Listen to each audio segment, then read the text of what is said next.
जून 12 2025 प्रातः मुरली। ओम शांति। मिठे बच्चे तुम मानंकु एबे ज्ञानर दृष्टि मिलिछि, सेथिपाई तुमर एणे तेणे घुरी बुलिबा बंद करिबा उचित। तमे शांतिधाम सुखधाम को मने पकाउछ। आजिर प्रश्नटी हला, देवता मानंक भितर केउं शक्ति थिला एवं सही शक्ति केउं विशेषता कारणरू प्राप्त होइतिला। आजिर उत्तरटी हला, देवता मानंक भितर सारा विश्व उपरे राजत्व करिवार क्षमता थिला एवं सही क्षमता सेमानंकु विशेष भावरे एक मतर विशेषता कारणरू प्राप्त होइतिला। सेठारे एकमत थिबा कारणरू मंत्री मानंकु रखिबार दरकार पड़ु नथिला।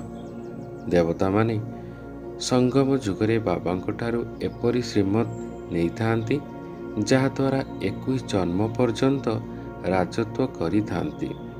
सेठारे जणे राजांकर गोटे ही दैवी परिवार रही थाए, द्वितीय मत न थाए। आजिर गीतटी हला, नयनहीन को राज दिखाओ प्रभु। ओम शांति। पिलामानंकु एबे ज्ञानर तृतीय नेत्र मिलिछि। पूर्वरु एही नेत्र नथिला। केउं नेत्र? ज्ञानर नेत्र नथिला, अज्ञानर नेत्र तो थिला। पिलामाने जानिचंती ज्ञानर सागर एकमात्र बाबा अटंती, आउ काहा भितरे एही आत्मिक ज्ञान नाही। जदि ज्ञान द्वारा सद्गति हुए अर्थात शांतिधाम सुखधाम को जीवाको हुए, एबे तुममानकु दृष्टि मिलिछि किपरि सुखधाम बदली जाई पुणी मायर राज्य अथवा दुखधाम होइथाए। भक्ति मार्गरे डाकी थांती नयनहीन को रास्ता दिखाओ प्रभु, किंतु भक्ति मार्गर यज्ञ दान पुण्य आदिर शांतिधाम सुखधाम जीवाको कौनसी रास्ता मिली न थाए। प्रत्येकंकु एठारे निज निजर अभिनय करिबाको पड़िथाए। बाबा कहउछंती मते मध्य पाठ मिलिछि। भक्ति मार्गरे भगवानंकु डाकुछंती, कहिथांती मुक्ति जीवन मुक्तिर रास्ता देखाओ। सेथिपाई केते यज्ञ तप दान पुण्य आदि करिथांती। केते एणे तेणे देखा जाउछंती। शांतिधाम सुखधामरे एणे तेणे घोली बुलिबार कथा ही नाही। तुमे माने एबे जानुछ, सेमाने तो केवल शास्त्रर पाठ एवं लौकिक पाठ ही जानिछंती। एही आत्मिक पिता शिव बाबांकु तो बिल्कुल जानी नाहांती। आत्मिक पिता ज्ञान सेतेबेले आसी देखाई थांती जेतेबेले कि समस्तंकर सद्गति हेबार थाए, पुराणा दुनिया बदलिबार थाए, मनुष्य को देवता होई थांती, पुणी समग्र सृष्टि उपरे देवी देवता मानकर राजत्व रही थाए, जहाकू स्वर्ग कहा जाए। एक कथा मध्य केवल भारतवासी ही जानिछंती जे आदि सनातन देवी देवता धर्म भितरे भारत ही थिला।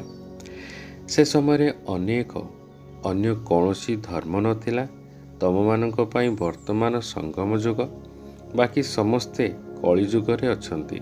तम माने एबे पुरुषोत्तम संगम युगरे बसिछ। जेउ माने बाबूंकु बा बाबांकु मने पकाउछंती, बाबांक श्रीमत रे चालुछंती, सेमाने संगम युगरे अछंती। बाकी समस्ते कली युगरे अछंती। वर्तमान कौनसी सौभाग्य बा सर्व भौमत्व राजधानी तो नहीं। एठारे अनेक मत चालुछि। सत्य युगरे तो केवल एक राजांकर ही मत चली थाए। सेठारे केही भी मंत्री न थांती, एते शक्ति न थाए। पुणी जेतेबेले पतित होई जाएंती सेतेबेले मंत्री आदि रखु थांती, काहेकि ना सही शक्ति आउ रही न थाए। एबे तो प्रजा मानंकर राज्य चलीछि। सत्य युगरे एकमत थिबा कारणरू शक्ति रही थाए। वर्तमान तुमे माने बाबांक ठारू सही शक्ति नेउछ, तेणु 21 जन्म पर्यंत स्वाधीन भावे राज्य करुछ। ताहा निजर ही दैव परिवार अटे। एबे ଏହା ତୁମର ଈଶ୍ୱରୀୟ ପରିବାର। ବାବା କହୁଛନ୍ତି, ଯେଉଁ ନିଜକୁ ଆତ୍ମା ମନେ କରି ବାବାଙ୍କର ସ୍ମୃତିରେ କହୁଛ, ତେଣୁ ତୁମେ ଈଶ୍ୱରୀୟ ପରିବାରର ଅଟ। ଯଦି ଦେହ ଅଭିମାନରେ ଆସି ଭୁଲି ଯାଉଛ, ତେବେ ଆସୁରୀ ପରିବାରର ଅଟ। ଏକ ସେକେଣ୍ଡରେ ଈଶ୍ୱରୀୟ ସମ୍ପ୍ରଦାୟର ଅଛ ଏବଂ ପୁଣି ଏକ ସେକେଣ୍ଡରେ ଆସୁରୀ ସମ୍ପ୍ରଦାୟର ହୋଇଯାଉଛ। ନିଜକୁ ଆତ୍ମା ନିଶ୍ଚୟ କରି ବାବାଙ୍କୁ ମନେ ପକାଇବା କେତେ ସହଜ, କିନ୍ତୁ ପିଲାମାନଙ୍କୁ ମୁସ୍କିଲ ଲାଗୁଛି। ବାବା କହୁଛନ୍ତି, ଯଦି ନିଜକୁ ଆତ୍ମା ମନେକରି ବାବାଙ୍କୁ ସ୍ମରଣ କରିବ, ତେବେ ବିକର୍ମ ବିନାଶ ହେବ। ଦେହ ଦ୍ୱାରା କର୍ମ ତ କରିବାକୁ ହିଁ ହେବ। ଦେହକୁ ଛାଡ଼ି ତ ତୁମେ କର୍ମ କରିପାରିବ ନାହିଁ। ତେବେ ଚେଷ୍ଟା କରିବାକୁ ହେବ ଯେ କର୍ମ ଧନ୍ଦା କରି ମଧ୍ୟ ମୁଁ ଓ ଆମେ କିପରି ବାବାଙ୍କୁ ମନେ ପକାଇବା। ପରନ୍ତୁ ଏଠାରେ ତ କିଛି କାମ ନଥିଲେ ମଧ୍ୟ ବାବାଙ୍କୁ ମନେ ପକାଇ ପାରୁନାହାନ୍ତି, ଭୁଲି ଯାଉଛନ୍ତି। ଏଥିରେ ହିଁ ମେହନତ ରହିଛି। ଭକ୍ତିରେ ଏପରି କ'ଣ କୁହାଯିବ କି ସାରା ଦିନ ଭକ୍ତି କର, ସେଥିରେ ସକାଳ, ସନ୍ଧ୍ୟା କିମ୍ବା ରାତ୍ରିରେ ସମୟ ରହିଥାଏ। ପୁଣି ମନ୍ତ୍ର ଆଦି ଯାହା ମିଳିଥାଏ ତାହା ବୁଦ୍ଧିରେ ରହିଥାଏ। ଏକାଧିକ ଶାସ୍ତ୍ର ଅଛି ଯାହାକି ଭକ୍ତି ମାର୍ଗରେ ପଢ଼ିଥାନ୍ତି। ତୁମକୁ ତ କୌଣସି ମୁକ୍ତ ବା ପୁସ୍ତକ ଆଦି ପଢ଼ିବାର ନାହିଁ ନା ଶାସ୍ତ୍ର ରଚନା କରିବାର ଅଛି। ଏହି ମୁରଲୀ ମଧ୍ୟ ସତେଜ ଅର୍ଥାତ୍ ଖୁସିରେ ରହିବା ପାଇଁ ଛପା ଯାଉଛି। ବାକି କୌଣସି ପୁସ୍ତକ ଆଦିର ରହିବ ନାହିଁ। ଏସବୁ ନଷ୍ଟ ହୋଇଯାଉଛି। ଜ୍ଞାନ ତ କେବଳ ଏକମାତ୍ର ବାବାଙ୍କ ପାଖରେ ଅଛି। ଏବେ ଦେଖୁଛନ୍ତି ଜ୍ଞାନ ବିଜ୍ଞାନ ଭବନ ନାମ ରଖାଯାଉଛି, ଯେପରି ସେଠାରେ ଜ୍ଞାନ ଏବଂ ଯୋଗ ଶିଖାଯାଉଛି। ବିନା ଅର୍ଥରେ ଏଭଳି ନାମ ରଖି ଦେଉଛନ୍ତି। କିଛି ବି ଜଣା ନାହିଁ ଯେ ଜ୍ଞାନ କ'ଣ, ବିଜ୍ଞାନ କ'ଣ। ବର୍ତ୍ତମାନ ତୁମେମାନ ଜ୍ଞାନ ଏବଂ ବିଜ୍ଞାନକୁ ଜାଣୁଛ। ଯୋଗ ଦ୍ୱାରା ଉତ୍ତମ ସ୍ୱାସ୍ଥ୍ୟ ପ୍ରାପ୍ତି ହୋଇଥାଏ, ଯାହାକୁ ବିଜ୍ଞାନ କୁହାଯାଉଛି, ଏବଂ ଏହା ହେଲା ଜ୍ଞାନ। ସେଥିରେ ବିଶ୍ୱର ଇତିହାସ ଭୂଗୋଳ ବିଷୟରେ ବୁଝାଯାଉଛି। ବିଶ୍ୱର ଇତିହାସ ଭୂଗୋଳ କିପରି ପୁନରାବୃତ୍ତି ହୋଇଥାଏ ତାହା ମଧ୍ୟ ଜାଣିବାକୁ ହେବ। ସେ ପାଠପଢ଼ା ହଦ୍ର ଅଟେ। ଏଠାରେ ତ ତୁମମାନଙ୍କ ବୁଦ୍ଧିରେ ବେହଦ୍ର ଇତିହାସ ଭୂଗୋଳ ଅଛି। ଆମେ କିପରି ରାଜ୍ୟ ନେଉଛୁ, କେତେ ସମୟ ଏବଂ କେତେ ରାଜ୍ୟ ମିଳିଥିଲେ କିପରି ରାଜଧାନୀ ମିଳିଥାଏ, ଏହି କଥା ଆଉ କାହାର ବୁଦ୍ଧିରେ ଆସିନଥାଏ। ବାବା ହିଁ ଜ୍ଞାନର ଭଣ୍ଡାର ଅଟନ୍ତି।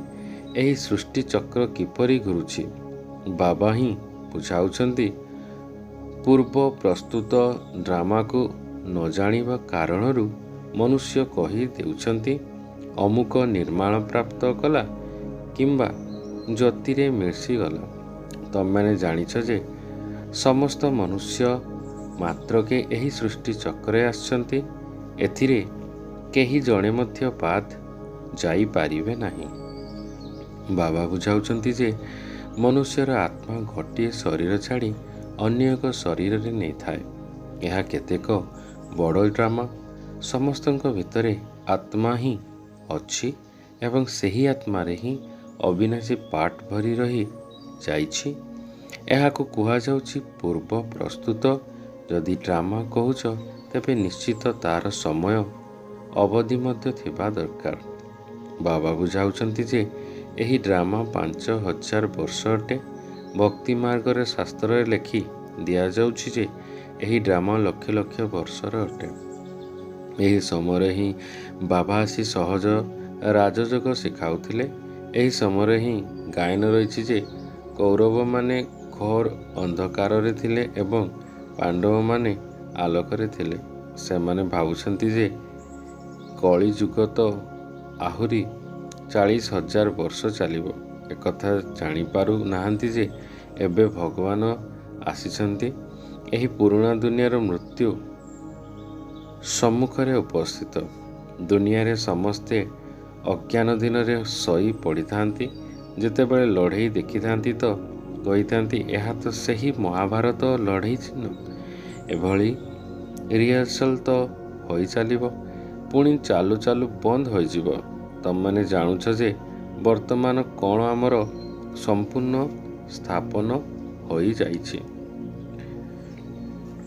ଗୀତାରେ କ'ଣ ଲେଖିଛନ୍ତି ଯେ ବାବା ସହଜ ରାଜଯୋଗ ଶିଖାଇ ଏହିଠାରେ ହିଁ ରାଜଧାନୀ ସ୍ଥାପନ କରିଥାନ୍ତି।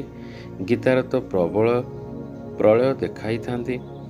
ଦେଖାଯାଉଛି ଯେ ଆଉ ସବୁ ମରିଗଲେ, ବାକି 5 ପାଣ୍ଡବ ରହିଗଲେ। ସେମାନେ ମଧ୍ୟ ପାହାଡ଼ ଉପରରୁ ଖସି ପଡ଼ି ମରିଗଲେ। ରାଜଯୋଗ ଦ୍ୱାରା କ'ଣ ହେଲା କିଛି ବି ଜଣା ନାହିଁ। ବାବା ପ୍ରତ୍ୟେକ କଥା ବୁଝାଉଛନ୍ତି। ତାହା ହେଉଛି ହଦ୍ର ଅର୍ଥାତ୍ ଲୌକିକ କଥା। ହଦ୍ର ରଚନା ହଦ୍ର ବ୍ରହ୍ମା ଅର୍ଥାତ୍ ଲୌକିକ ପିତା କରିଥାନ୍ତି, ପାଳନ ମଧ୍ୟ କରିଥାନ୍ତି, ବାକି ପ୍ରଳୟ ବା ବିନାଶ କରି ନଥାନ୍ତି। ସ୍ତ୍ରୀଙ୍କୁ ପୋଷ୍ୟ କରିଥାନ୍ତି। ବାବା ମଧ୍ୟ ଆସି ପୋଷ୍ୟ କରୁଛନ୍ତି। କହୁଛନ୍ତି ମୁଁ ଏହା ବ୍ରହ୍ମାଙ୍କ ଭିତରେ ପ୍ରବେଶ କରି ଗୋଟିଏ ପିଲାକୁ ଜ୍ଞାନ ଶୁଣାଉଛି। ବ୍ରହ୍ମାଙ୍କ ଦ୍ୱାରା ପିଲାମାନଙ୍କୁ ରଚନା କରାଉଛି। ସିଏ ଅମର ପିତା, ତେଣୁ ଏହା ମଧ୍ୟ ରଚିବାର ପରିବାର ଅଟେ।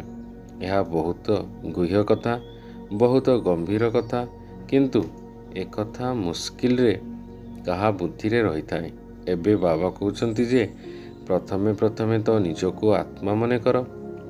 ଆତ୍ମା ହିଁ ଗୋଟିଏ ଶରୀର ଛାଡ଼ି ଅନ୍ୟ ଏକ ଶରୀର ଧାରଣ କରିଥାଏ। ଶରୀରର ହିଁ ଭିନ୍ନ ଭିନ୍ନ ନାମ ରହିଥାଏ। ନାମ, ରୂପ, ଚେହେରା ସବୁ ଭିନ୍ନ ଭିନ୍ନ ଅଟେ।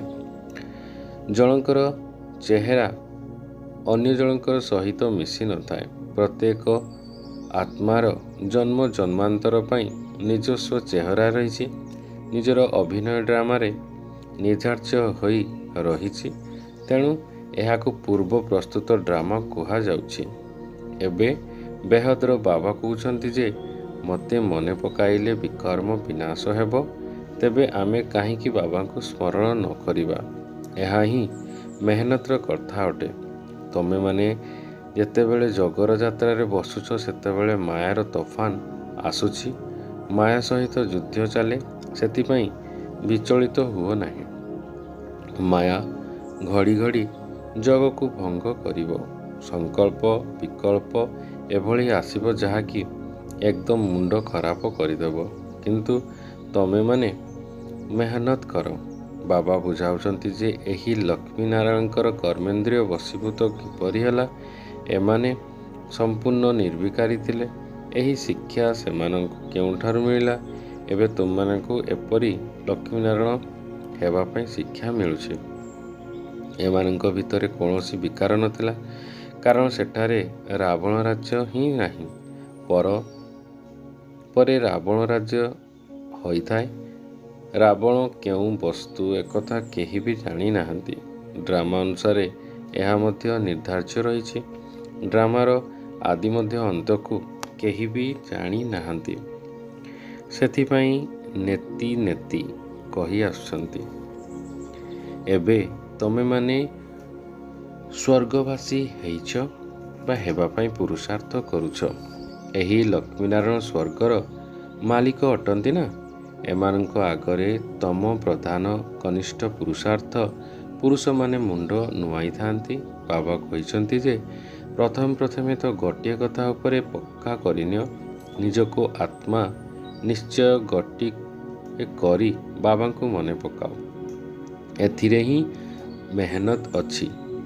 ଯେପରି 8 ଘଣ୍ଟା ସରକାରୀ ଚାକିରି ହୋଇଥାଏ ନା? ଏବେ ତୁମେ ବେହଦ୍ର ସରକାର ସହଯୋଗୀ ଅଟ। ତୁମକୁ ଅତି କମରେ 8 ଘଣ୍ଟା ପୁରୁଷାର୍ଥ କରି ଯୋଗଯୁକ୍ତ ହୋଇ ରହିବାର ଅଛି। ତୁମର ଅବସ୍ଥା ଦିନେ ଏଭଳି ପକ୍କା ହୋଇଯିବ ଯାହାକି କାହାର ବି ସ୍ମୃତି ଆସିବ ନାହିଁ। ବାବାଙ୍କର ସ୍ମୃତିରେ ହିଁ ଶରୀର ତ୍ୟାଗ କରିବ। ସେହିମାନେ ହିଁ ବିଜୟମାଳାର ଦାନା ହେବ। ଜଣେ ରାଜାର କେତେ ଢେର ପ୍ରଜା ଥାନ୍ତି, ତେବେ ଏହିଠାରେ ମଧ୍ୟ ପ୍ରଜା ତିଆରି ହୁଅନ୍ତି। ତମେ ବିଜୟମାଳାର ଦାନା, ପୂଜନୀୟ ଯଜ୍ଞ ହେବ। 16108ର ମାଳା ମଧ୍ୟ ଥାଏ। ଗୋଟିଏ ବଡ଼ ବାକ୍ସରେ ପଡ଼ିଥାଏ। 8ର ମାଳା ଅଛି, 108ର ମାଳା ମଧ୍ୟ ଅଛି। ଅନ୍ତିମ ସମୟରେ ପୁଣି 16,108ର ମଧ୍ୟ ମାଳା ହୋଇଥାଏ। ତମେମାନେ ପିଲାମାନେ ହିଁ ବାବାଙ୍କ ଠାରୁ ରାଜଯୋଗ ଶିଖି ସମଗ୍ର ବିଶ୍ୱକୁ ସ୍ୱର୍ଗରେ ପରିଣତ କରୁଛ। ସେଥିପାଇଁ ତୁମକୁ ପୂଜା କରାଯାଉଛି। ତୁମେ ହିଁ ପୂଜ୍ୟ ଥିଲ, ପୁଣି ପୂଜାରୀ ହୋଇଛ। ଏହି ବାବା କହୁଛନ୍ତି ମୁଁ ନିଜେ ମାଳା ଗଢ଼େଇଛି। ଏମିତି ତ ଲକ୍ଷ୍ମୀନାରାୟଣଙ୍କର ମନ୍ଦିରରେ ରୁଦ୍ରମାଳ କରିବା ଦରକାର। ତମେମାନେ ପ୍ରଥମେ ରୁଦ୍ରମାଳା, ପୁଣି ରୁଣ୍ଡମାଳା, ବିଷ୍ଣୁମାଳାରେ ଆସିଥାଅ। ତୁମେ ପ୍ରଥମେ ନମ୍ବରରେ ଅଛ। ରୁଦ୍ରମାଳା ଯେଉଁଥିରେ ଶିବ ମଧ୍ୟ ଅଛନ୍ତି। ରୁଣ୍ଡମାଳାରେ ଶିବ କେଉଁଠାରୁ ଆସିବେ? ତାହା ହେଲା ବିଷ୍ଣୁଙ୍କର ମାଳା। ଏହି କଥାକୁ ମଧ୍ୟ କେହି କ'ଣ ବୁଝିଛନ୍ତି? ଏବେ ତୁମେମାନେ କହୁଛ ଯେ ଆମେ ଯାଇ ଶିବ ବାବାଙ୍କର ଗଳାର ହାର ହେଉଛୁ। ବ୍ରହ୍ମାଙ୍କର ମାଳା ତିଆରି ହୋଇପାରିବ ନାହିଁ। ବ୍ରହ୍ମାଙ୍କର ମାଳା ନଥାଏ। ତମେମାନେ ଯେତେ ଯୋଗଯୁକ୍ତ ହୋଇ ରହିବ, ସେଠାରେ ମଧ୍ୟ ନିକଟରେ ଆସି ରାଜ୍ୟ କରିବ। ଏହି ପାଠପଢ଼ା ଆଉ କୌଣସି ଜାଗାରେ ମିଳିପାରିବ ନାହିଁ। ତୁମେ ଜାଣୁଛ ଯେ ଏବେ ଆମେ ଏହି ପୁରୁଣା ଶରୀରକୁ ଛାଡ଼ି ସ୍ୱର୍ଗବାସୀ ହେବ। ସମଗ୍ର ଭାରତବର୍ଷ ସ୍ୱର୍ଗବାସୀ ହେବ। ବିଶେଷ କରି ଭାରତ ହିଁ ସ୍ୱର୍ଗ ଥିଲା। ଏହା 5,000 ବର୍ଷର କଥା, ଲକ୍ଷେ ବର୍ଷର କଥା ହୋଇପାରିବ ନାହିଁ। ଦେବତାଙ୍କୁ ହିଁ 5,000 ବର୍ଷର ହେଲା। ସ୍ୱର୍ଗକୁ ମନୁଷ୍ୟ ଭୁଲି ଯାଉଛନ୍ତି, ତେଣୁ ଏପରି କହି ଦେଉଛନ୍ତି। ବାକି ଏଭଳି କିଛି ନୁହେଁ। ଏତେ ପୁରୁଣା ଶବତ ଆଦି କ'ଣ ରହିଛି? ସୂର୍ଯ୍ୟବଂଶୀ, ଚନ୍ଦ୍ରବଂଶୀ ଥାଆନ୍ତି, ପରେ ପୁଣି ଅନ୍ୟ ଧର୍ମାବଲମ୍ବୀମାନେ ଆସିଥାନ୍ତି। ପୁରୁଣା ଜିନିଷ କ'ଣ କାମରେ ଆସିବ? କେତେ ପୁରୁଣା ଜିନିଷ କିଣୁଛନ୍ତି ଏବଂ ପୁରୁଣା ଜିନିଷର ବହୁତ ମୂଲ୍ୟ କହୁଛନ୍ତି। ତେବେ ସବୁଠାରୁ ମୂଲ୍ୟବାନ ତ ଶିବବାବା ଅଟନ୍ତି। କେତେ ଶିବଲିଙ୍ଗ ତିଆରି କରୁଛନ୍ତି। ଆତ୍ମା ଏତେ ଛୋଟ ବିନ୍ଦୁ, ଏକଥା କାହାରି ବୁଦ୍ଧିରେ ଆସୁନାହିଁ। ଆତ୍ମାର ରୂପ ଅତି ସୂକ୍ଷ୍ମ। ବାବା ହିଁ ବୁଝାଉଛନ୍ତି ଏତେ ଛୋଟ ବିନ୍ଦୁରେ କେତେ ପାର୍ଟ ନିର୍ଦ୍ଧାର୍ଯ୍ୟ ହୋଇ ରହିଛି। ଏହି ଡ୍ରାମାର ପୁନରାବୃତ୍ତି ହୋଇ ଚାଲିଛି। ଏହି ଜ୍ଞାନ ତୁମେ ବୁଦ୍ଧିରେ ସେଠାରେ ରହିବ ନାହିଁ। ଏହା ପ୍ରାୟ ଲୋପ ହୋଇଯାଇଛି। ତେବେ ପୁଣି କେହି ସହଜ ରାଜଯୋଗ ଶିଖାଇବା କିପରି ହୋଇପାରିବ? ଏସବୁ ଭକ୍ତି ମାର୍ଗ ପାଇଁ ତିଆରି କରିଥାନ୍ତି। ଏବେ ପିଲାମାନେ ଜାଣୁଛନ୍ତି ଯେ ବାବାଙ୍କ ଦ୍ୱାରା ବ୍ରାହ୍ମଣ, ଦେବତା, କ୍ଷତ୍ରିୟ ତିନି ଧର୍ମର ସ୍ଥାପନ ବିଶେଷତଃ ଭବିଷ୍ୟତ ନୂଆ ଦୁନିଆ ପାଇଁ ହେଉଛି। ଏହି ପାଠପଢ଼ା ଯାହାକି ତମେମାନେ ପଢ଼ୁଛ, ତାହା ଏହି ଜନ୍ମ ପାଇଁ ଅଟେ। ଏହାର ପ୍ରାରବ୍ଧ ତୁମକୁ ନୂଆ ଦୁନିଆରେ ମିଳିବ। ଏହି ପାଠପଢ଼ା କେବଳ ସଙ୍ଗମ ଯୁଗରେ ହିଁ ମିଳିଥାଏ। ଏହା ପୁରୁଷୋତ୍ତମ ସଙ୍ଗମ ଯୁଗ ଅଟେ। ମନୁଷ୍ୟକୁ ଦେବତା ତ ନିଶ୍ଚିତ ସଙ୍ଗମ ଯୁଗରେ ହିଁ ହୋଇପାରିବ। ବାବା ପିଲାମାନଙ୍କୁ ସବୁ ରହସ୍ୟ ବୁଝାଉଛନ୍ତି। ଏକଥା ମଧ୍ୟ ବାବା ଜାଣିଛନ୍ତି ଯେ ତୁମେ ସାରା ଦିନ ବାବାଙ୍କ ସ୍ମୃତିରେ ରହିପାରିବ ନାହିଁ। ଏହା ଅସମ୍ଭବ। ତେଣୁ ଚାର୍ଟ ରଖ, ଦେଖ ମୁଁ କେତେ ଯୋଗଯୁକ୍ତ ହୋଇପାରୁଛି। ଅଭିଯୋଗର ଯଦି ଦେହର ଅଭିମାନ ଥିବ, ତେବେ ବାବାଙ୍କ ସ୍ମୃତି କରିପାରିବ। ପାପର ବୋଝ ମୁକ୍ତ ହୋଇପାରିବ। ବହୁତ ମିଳୁଛି। ସେଥିପାଇଁ ବାବା କହୁଛନ୍ତି ଯୋଗଯୁକ୍ତ ହୋଇ ରୁହ। ତ୍ରିମୂର୍ତ୍ତିର ଚିତ୍ର ପକେଟରେ ରଖିଥାଅ। ପରନ୍ତୁ ତୁମେ ଘଡ଼ି ଘଡ଼ି ଭୁଲି ଯାଉଛ। ଅଲଫ ଅର୍ଥାତ୍ ଶିବ ବାବାଙ୍କୁ ମନେ ପକାଇଲେ ବି ଅର୍ଥାତ୍ ସମ୍ପତ୍ତି ଆଦି ସବୁ ମନେ ପକାଇଥାଉ। ବ୍ୟାଚ୍ ତ ସବୁବେଳେ ପିନ୍ଧିବା ଉଚିତ। ବହି ମଧ୍ୟ ସାଥିରେ ରଖ। ଯଦି କୌଣସି ଭଲ ମନୁଷ୍ୟ ଜୁଟିଗଲେ ତେବେ ତାଙ୍କୁ ଦିଅ। ଭଲ ଲୋକ କେବେ ମାଗଣାରେ ନେବେ ନାହିଁ। ଯଦି କହିବେ ଏହାର ଦାମ କେତେ ଅଛି, କୁହ ଏହାକୁ ଗରିବଙ୍କୁ ତ ମାଗଣାରେ ଦିଆଯାଉଛି। ବାକି ଯିଏ ଯେତେ ଦେବେ, ତମ ଭିତରେ ରାଜକୀୟ ଢଙ୍ଗ ରଖିବାର ଦରକାର। ତମର ପରମ୍ପରା ଦୁନିଆ ଠାରୁ ବିଲକୁଲ ଅଲଗା ହେବା ଦରକାର। ଭଲ ଭଲ ଲୋକ ଆପେ ହିଁ କିଛି ନା କିଛି ଦେଇଦେବେ। ଏହା ତ କଲ୍ୟାଣ ପାଇଁ ଆମେ ସମସ୍ତଙ୍କୁ ଦେଇଥାଉ। କେହି ପଢ଼ି ସାରି ମଧ୍ୟ ତୁମ ପାଖକୁ ପଇସା ପଠାଇଦେବ। ଖର୍ଚ୍ଚ ତ ତୁମେ କରୁଛ ନା? କୁହ, ଆମେ ନିଜର ଶରୀର, ମନ, ଧନ ଓ ଭାରତର ସେବାରେ ଖର୍ଚ୍ଚ କରୁଛୁ। ଆଚ୍ଛା, ମିଠା ମିଠା ଶିକ୍ଷାର୍ଥୀ ସନ୍ତାନମାନଙ୍କ ପ୍ରତି ମାତା ପିତା ବାପ ଦାଦାଙ୍କର ମଧୁର ସ୍ନେହ ସମ୍ପନ୍ନ ଶୁଭେଚ୍ଛା ଏବଂ ସୁପ୍ରଭାତ। ଆତ୍ମିକ ପିତାଙ୍କର ଆତ୍ମିକ ସନ୍ତାନମାନଙ୍କୁ ନମସ୍ତେ। ଧାରଣ ପାଇଁ ମୁଖ୍ୟ ସାର 1 ନମ୍ବର। ଏହି ବେହଦର ସରକାରଙ୍କୁ ସାହାଯ୍ୟ କରିବା ପାଇଁ ଅତି କମରେ 8 ଘଣ୍ଟା ଯୋଗଯୁକ୍ତ ସ୍ଥିତିରେ ପଢ଼ିବାର ପୁରୁଷାର୍ଥ କରିବାକୁ ହେବ। ଯୋଗ କରିବା ସମୟରେ ମାୟା ଯେଉଁ ବିଘ୍ନ ପକାଉଛି ସେଥିରେ ବିଚଳିତ ହେବାର ନାହିଁ। ଏହି ପୁରୁଷୋତ୍ତମ ସଙ୍ଗମ ଯୁଗରେ ଈଶ୍ୱରୀୟ ସମ୍ପ୍ରଦାୟର ସଦସ୍ୟ ହୋଇ ଈଶ୍ୱରଙ୍କ ମତିରେ ରହିବାକୁ ହେବ। କର୍ମ କରିବା ସମୟରେ ମଧ୍ୟ ଏକମାତ୍ର ବାବାଙ୍କର ସ୍ମୃତିରେ ରହିବାର ଅଭ୍ୟାସ କରିବାକୁ ହେବ। ଆଜିର ବରଦାନଟି ହେଲା, ଅନ୍ତର୍ମୁଖତା ରୂପୀ ଗୁମ୍ଫାରେ ରହୁଥିବା ଦେହଠାରୁ ଅଲଗା ଦେହୀ ହୁଅ।